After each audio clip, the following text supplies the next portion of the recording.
အားလုံးပဲမင်္ဂလာပါအင်းမြင့် education မှာယနေ့သင်ကြားမယ့်သင်ကြားရေး lesson ကတော့ G8 သင်ယူအခန်း2ရဲ့ lesson 8ပဲဖြစ်ပါတယ်စရုပ်ပုဒ်စာနံပါတ်2ကိုဆက်လက်လေ့လာလိုက်ရအောင်ပါ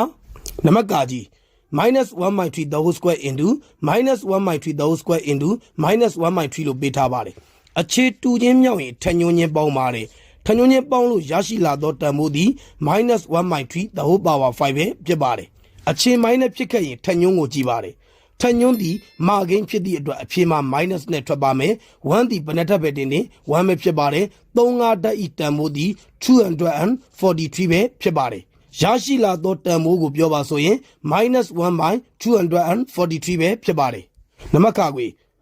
-1 the whole cube into -1 the whole square လို့ပေးထားပါတယ်အခြေ minus ဖြစ်ခဲ့ရင်ထညွန်းကိုကြည့်ပါတယ်မာဂိမ်းဖြစ်သည့်အတွက် minus နဲ့ထွက်ပါမယ်1သည်ဘယ်နှထပ်ပဲတင်1ပဲဖြစ်ပါတယ် into ပါအခြေ minus ဖြစ်ခဲ့ရင်ထညွန်းကိုကြည့်ပါတယ်စုံငိမ်းဖြစ်သည့်အတွက် plus နဲ့ထွက်ပါမယ်1သည်ဘယ်နှထပ်ပဲတင်1